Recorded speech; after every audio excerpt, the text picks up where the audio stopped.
Hello students, welcome to lecture number 4। Last के lecture number 3 में हमने आपसे डिस्कस किया था ब्लड कोएगुलेशन के बारे में और लिम्फ के बारे में। आज की इस लेक्चर नंबर 4 में मैं आपसे डिस्कस करने वाला हूँ टाइप्स ऑफ सर्कुलेटरी सिस्टम, जिसको हम कॉमनली बोल देते हैं सर्कुलेटरी पाथवेज। और दूसरा टॉपिक आज जो हम कवर करेंगे वो कवर करेंगे हार्ट के बारे में। तो चलिए डिस्कस करते हैं। टाइप्स ऑफ सर्कुलेटरी सिस्टम की अगर हम बात करेंगे तो अकॉर्डिंग टू एनसीईआरटी हमारे पास दो तरह के सर्कुलेटरी सिस्टम होते हैं। पहला ओपन सर्कुलेटरी सिस्टम और दूसरा close circulatory system. Open circulatory system जो होता है बेटा, वो आर्थ्रोपोड और मोलस्कस में पाए जाते हैं। कौन? Open circulatory system. Open type का सर्कुलेटरी सिस्टम जो होता है वो आर्थ्रोपोड्स और मोलस्कस में पाए जाते हैं। अच्छा, और जो क्लोज सर्कुलेटरी सिस्टम होता है सर, वो कहाँ पाए जाते हैं? तो क्लोज सर्कुलेटरी सिस्टम जो होता है वो सारे एनिलिड्स में और सारे कॉर्डेट्स में पाया जाता है। कौन? Close circulatory system. चलिए, क्लोज सर्कुलेटरी सिस्टम की अगर बात करेंगे, क्लोज सर्कुलेटरी सिस्टम किस तरह का सर्कुलेशन है, कैसा सर्कुलेशन होता है, मैकेनिज्म किस तरह का है? तो क्लोज सर्कुलेटरी सिस्टम में ब्लड वेसल्स का एक बहुत ही क्लोजली पैक्ड नेटवर्क रहता है। ठीक, close network of blood vessels. ठीक, जिसके काफ़ी सारे एडवांटेजेस हैं, ये सारा कुछ एनसीईआरटी में ही है, ये कहीं बाहर का नहीं है। तो क्लोज सर्कुलेटरी सिस्टम एनिलिड्स और सारे कॉर्डेट्स में पाया जाता है, जिसमें ब्लड वेसल्स का एक क्लोज नेटवर्क होता है। ठीक, जिसके काफ़ी सारे हमारे पास एडवांटेजेस हैं। चलिए, ओपन सर्कुलेटरी सिस्टम जो होता है बेटा, वो आर्थ्रोपोड और मोलस्कस में पाए जाते हैं। ओपन सर्कुलेटरी सिस्टम होता है, उसके हार्ट में हो जो लार्ज वेसल्स रहती हैं, वो जो लार्ज वेसल्स होती हैं, उन वेसल्स के बीच में एक ओपन स्पेसेस या बॉडी कैविटी, जिसको हम कहते हैं बॉडी कैविटी होती है, उसको हम बोलते हैं साइनसेस। ऐसे ओपन स्पेस या ऐसी बॉडी कैविटी को हम बोलते हैं क्या? साइनसेस बोलते हैं। ठीक, तो हमने आपसे बोला कि दो तरीके की सर्कुलेटरी सिस्टम हमारे पास है, ओपन है और क्लोज है। ओपन जो है वो आर्थ्रोपोड और मोलस्कस में पाए गए, और जो क्लोज टाइप का सर्कुलेटरी सिस्टम है वो एनिलिड्स और कॉर्डेट्स में पाए गए। एनिलिड और कॉर्डेट्स में क्या होता है कि जो ब्लड वेसल्स होता है उनका हमें क्लोजली नेटवर्क मिलता है, जिसके काफ़ी सारे एडवांटेजेस हमारे पास होते हैं। ओपन सर्कुलेटरी सिस्टम में जो हार्ट होता है, हार्ट में बहुत लार्ज वेसल्स होती हैं, उनके अंदर ओपन स्पेस या बॉडी कैविटी होती है, जिसको हम कहते हैं साइनसेस। चलिए, इतनी बात हो गई। इसके बाद हम डिस्कस करेंगे कुछ वर्टिब्रेट्स के बारे में। हमारे पास फिश है, एम्फीबियंस है और क्रोकोडाइल्स, मैमल्स, बर्ड्स हैं। चलिए, फिशेस में जैसा कि आपको पता है 2 चैम्बर हार्ट होता है। 2 चैम्बर हार्ट में, ठीक, 2 चैम्बर हार्ट में एक आपका एट्रियम होता है, एक वेंट्रिकल होता है। इतनी बात क्लियर है। एम्फीबियंस और रेप्टाइल्स में 3 चैम्बर हार्ट होता है। एम्फीबियंस और रेप्टाइल्स में 3 चैम्बर हार्ट होता है। ठीक, रेप्टाइल्स में यहाँ पे एक्सेप्शन होता है क्रोकोडाइल का। क्रोकोडाइल में 4 चैम्बर हार्ट होता है, इसलिए ये एक्सेप्शन होता है। और तीसरा हमारे पास जो आते हैं वो क्रोकोडाइल, बर्ड्स और मैमल्स आते हैं, जिसमें 4 चैम्बर का हार्ट पाया जाता है। चलिए,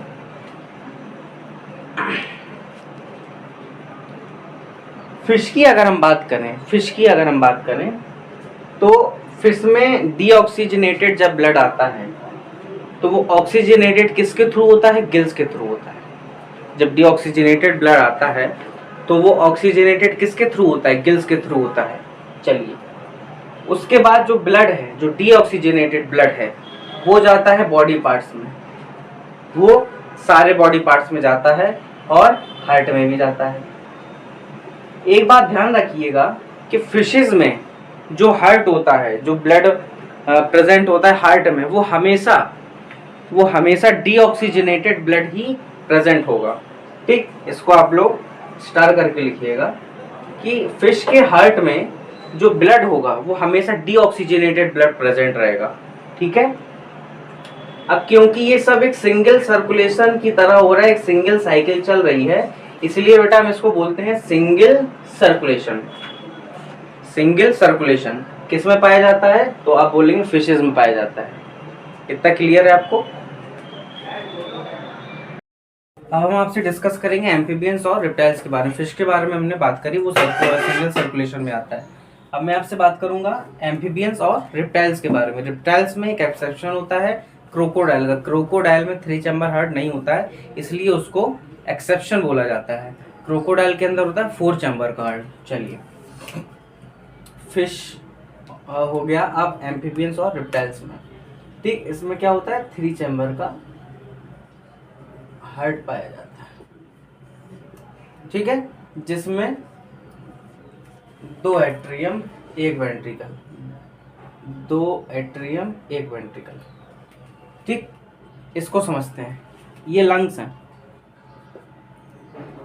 लंग्स में से ऑक्सीजनेटेड ब्लड आया एट्रियम में, एट्रियम से गया वेंट्रिकल में, वेंट्रिकल से ब्लड कैपिलरी में। ये ब्लड कैपिलरी है।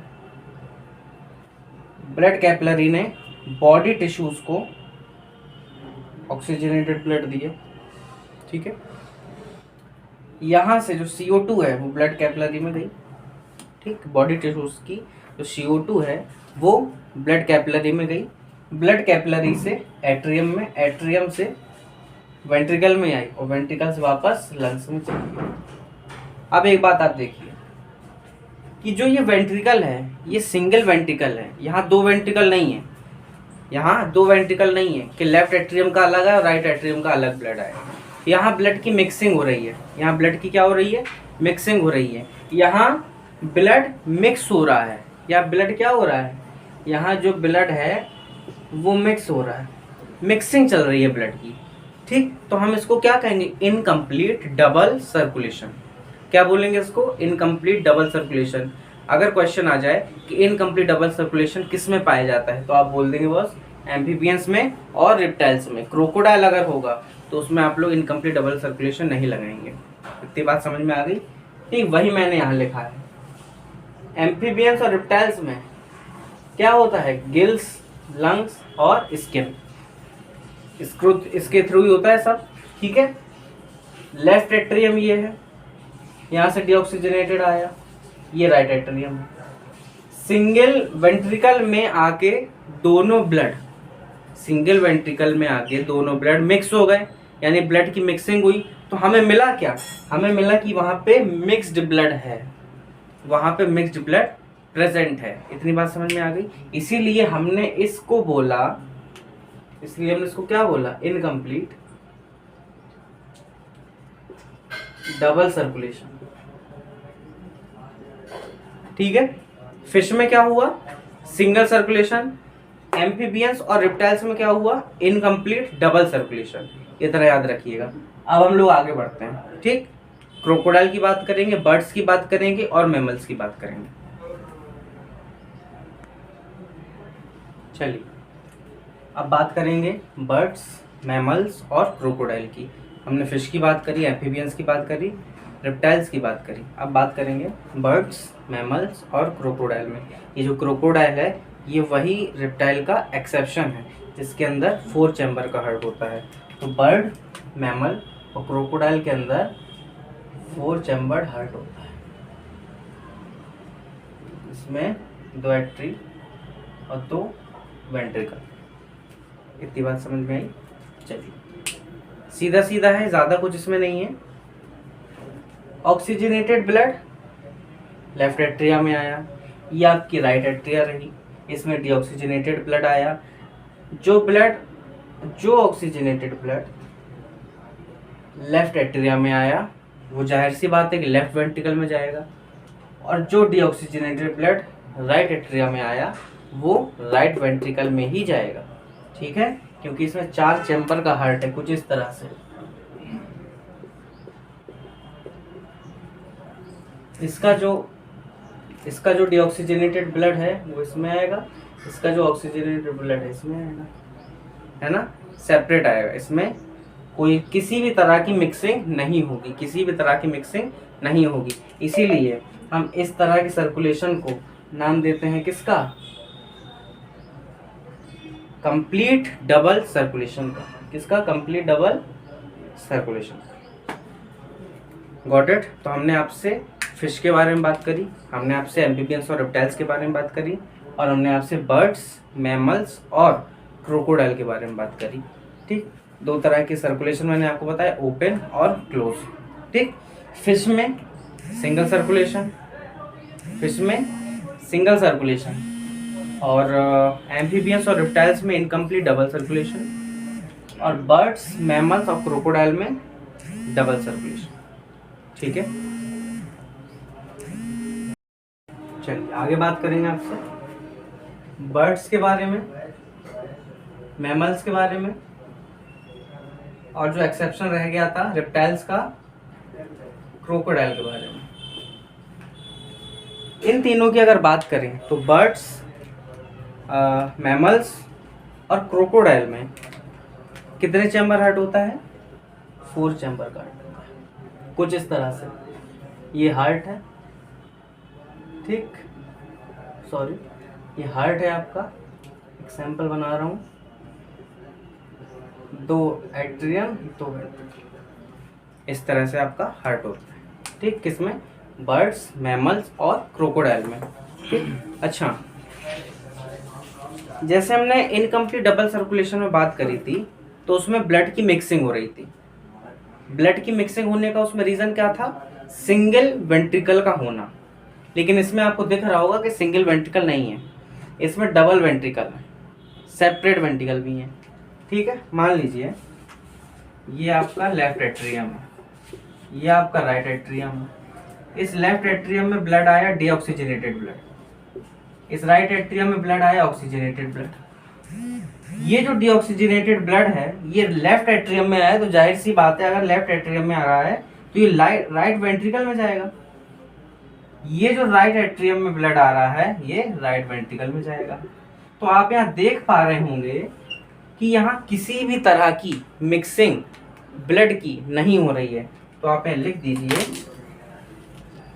कि नो मिक्सिंग अकर, यहाँ कोई मिक्सिंग नहीं हो रही है ब्लड की। अच्छा, क्योंकि यहाँ कोई भी ब्लड की मिक्सिंग नहीं हो रही है, हर चीज यहाँ सेपरेट है, ठीक, इसका ब्लड इसमें, इसका ब्लड इसमें, तो इसको हम कह सकते हैं कि सर ये डबल सर्कुलेशन है। ये डबल सर्कुलेशन यहाँ पे हो रहा है। फिश में सिंगल सर्कुलेशन, एम्फीबियंस और रेप्टाइल्स में इनकम्प्लीट डबल सर्कुलेशन, क्योंकि उसमें सिंगल वेंट्रिकल में ब्लड की मिक्सिंग हो रही थी, और बर्ड्स, मैमल और क्रोकोडाइल में 4 चैम्बर हार्ट है और यहाँ पे डबल सर्कुलेशन होता है। क्यों होता है? क्योंकि यहाँ 2 वेंट्रिकल हैं। लेफ्ट एट्रियम का ब्लड लेफ्ट वेंट्रिकल में और राइट एट्रियम का ब्लड राइट वेंट्रिकल में। तो यहाँ किसी भी तरह की मिक्सिंग बेटा नहीं हो रही है, ठीक, इसलिए इसको हम बोलेंगे डबल सर्कुलेशन। अब हम आपसे कुछ बात करेंगे हार्ट के बारे में।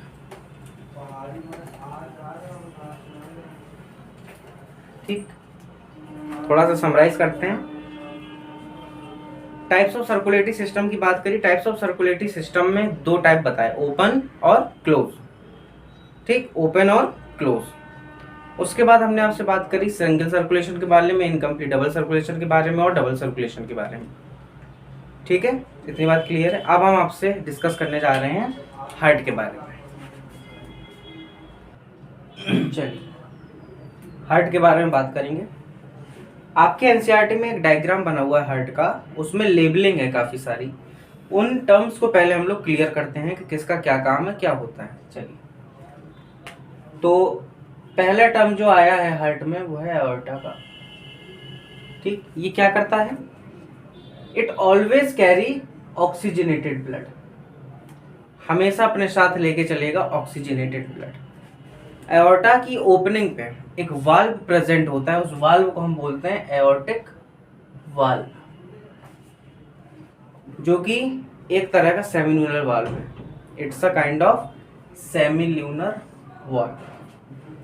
दूसरा टर्म आया है पल्मोनरी आर्टरी। पल्मोनरी आर्टरी हमेशा डीऑक्सीजनेटेड ब्लड अपने साथ कैरी करेगी।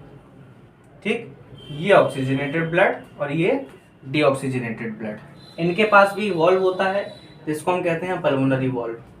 ये भी एक तरीके का सेमील्यूनर वॉल्व होता है। तीसरा जो टर्म आपके पास आया है वो आया है pulmonary Wien.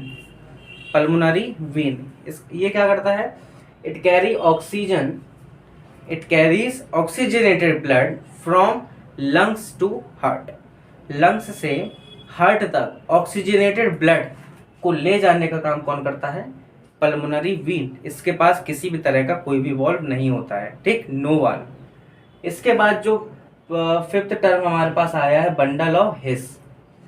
Bundle of his एक तरीके का nodal tissue, it's a kind of nodal tissue जो कि कॉन्ट्रैक्शन के लिए सिग्नल कैरी करता है, जो कि कॉन्ट्रैक्शन के लिए क्या करता है? सिग्नल कैरी करता है।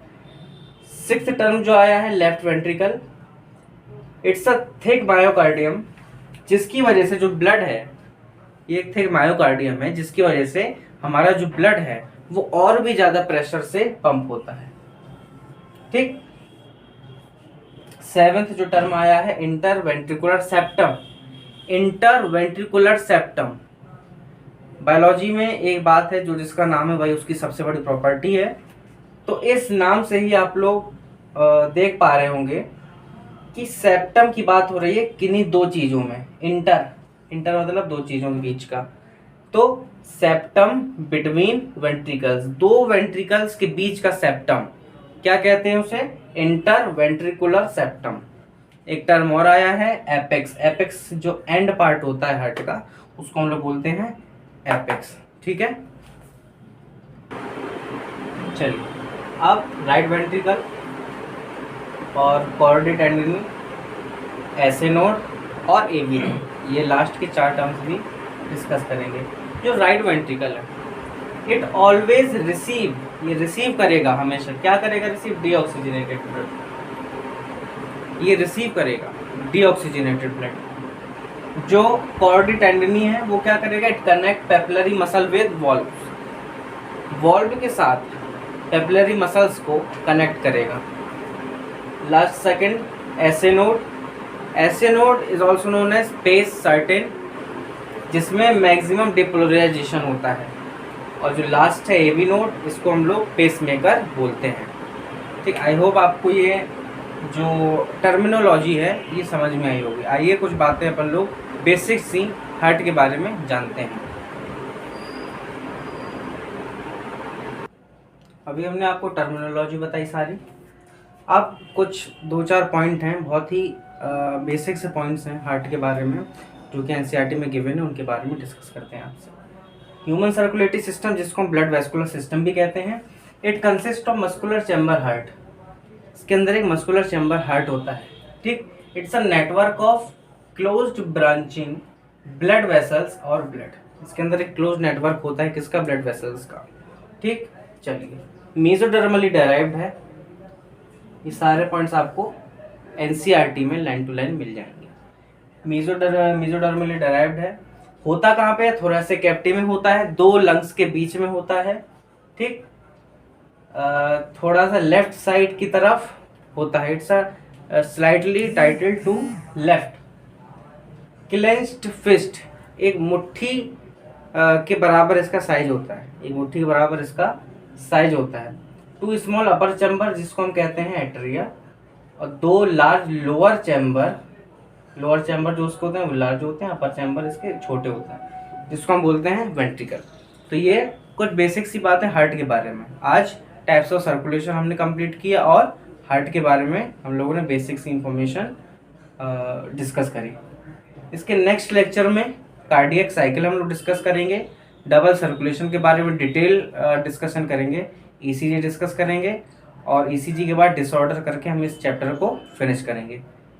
आई होप ये आज का लेक्चर आपको पसंद आया होगा। Thank you for watching our video. Thank you so much.